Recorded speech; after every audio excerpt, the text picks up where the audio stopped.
In this video, we're going to be talking about how to use Lagrange multipliers to find the extreme values of a function. And in this particular problem, we've been given the function f of xyz is equal to xyz, and we've been asked to find the extreme values of this function, assuming that the function is subject to this constraint equation, x squared plus y squared plus z squared is equal to 3. Now this Lagrange multiplier problem might be a little bit more complicated than others because our original function is a function of 3 variables, x, y, and z, and we've only been given one constraint equation. More often we're given a function in 2 variables, f of x and y, and then one constraint equation, and sometimes we're given a function in 3 variables and 2 constraint equations. But in this particular problem, we only have one function in 3 variables and one constraint equation to work with, and we need to use just this information to find the extreme values of this function f. The good news is that we're going to follow the same kind of process we always follow with Lagrange multipliers. The first thing we're going to do is convert our constraint equation to a function of g in terms of x, y, and z, and we're going to do that by subtracting 3 from both sides to get everything on one side. So we're going to end up with g of x, y, z is equal to x squared plus y squared plus z squared minus 3. So now we have everything on one side, and we have a function for f and a function for g. Now, because we're going to use Lagrange multipliers, what we need to do is take partial derivatives of both functions with respect to each of our 3 variables, and then we're going to take those partial derivatives and set them equal to each other, but we're going to take the corresponding partial derivative. So we're going to take the partial derivative of f with respect to x and set that equal to the partial derivative of g with respect to x. We'll do the same thing with the partial derivatives for y, and we'll do the same thing with the partial derivatives for z. The only thing we have to remember is that we always multiply the partial derivative with respect to g by the Greek letter lambda, because that lambda value is our Lagrange multiplier. So here's what that's going to look like. We're going to take the partial derivative of f with respect to x, which is just going to be yz, and we're going to set that equal to the partial derivative of g with respect to x, which is just going to be 2x. We treat y and z as constants, so we're going to get 0, 0, and the derivative of a constant is just 0, so we just have 2x. But then we have to multiply 2x by lambda, so we're going to get 2x times lambda. Now we're going to do the same thing with the partial derivatives with respect to y. So the partial derivative of f with respect to y is just xz, and the partial derivative of g with respect to y is 2y. Then we multiply our result here on the right-hand side by lambda. Now we take the partial derivative of f with respect to z, and we get xy. Taking the partial derivative of g with respect to z, we get 2z, and then we multiply our result by lambda. Now once we get to this point in the Lagrange multiplier process and we have these 3 equations, our goal is to solve each of these for a value of lambda. If we can solve all 3 of these for lambda, then we can set all 3 of them equal to each other and find a relationship between x, y, and z. So this lambda variable here is just a tool that we can use to find a relationship between x, y, and z.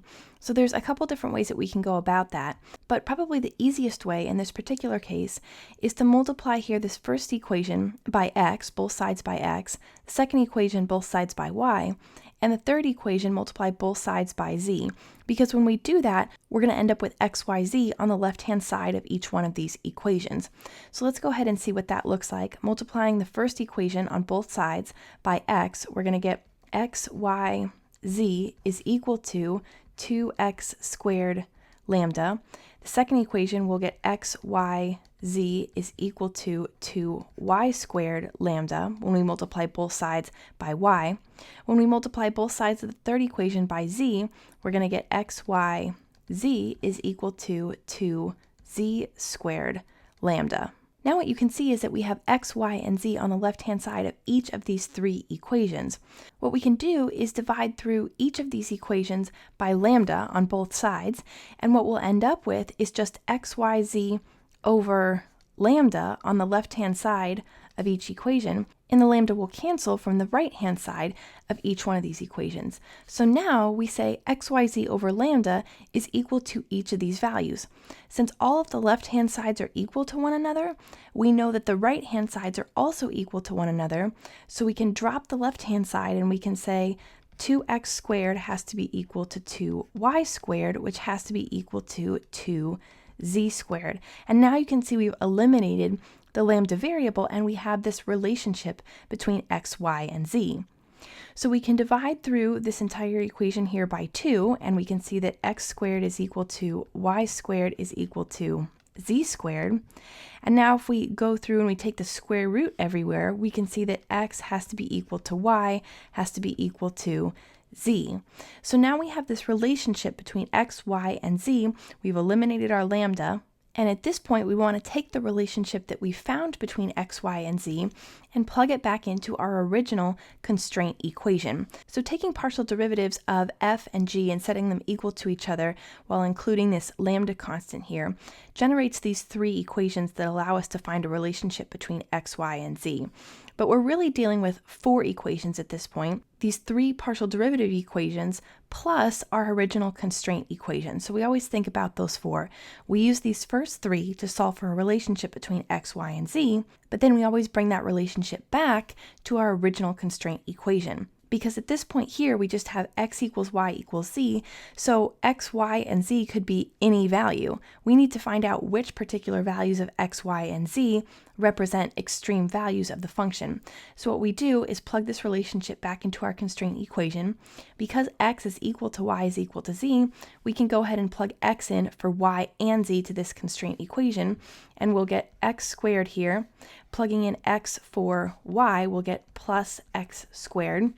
Plugging in x for z, we'll get plus x squared is equal to 3. So we see that 3x squared equals 3, and we know that x squared is equal to 1. Taking the square root of both sides, we can see that x is equal to positive or negative 1. And now knowing that we have this value for x, we can plug it back into the relationship we found between x, y, and z, and we can say that we have 2 critical points of our function of f. One point is 1, 1, 1, because we take the positive 1 value and we say x equals 1, which means y has to be 1 and z has to be 1. Or we say x is negative 1, which means that y and z have to be the same, so we have the point negative 1, negative 1, negative 1.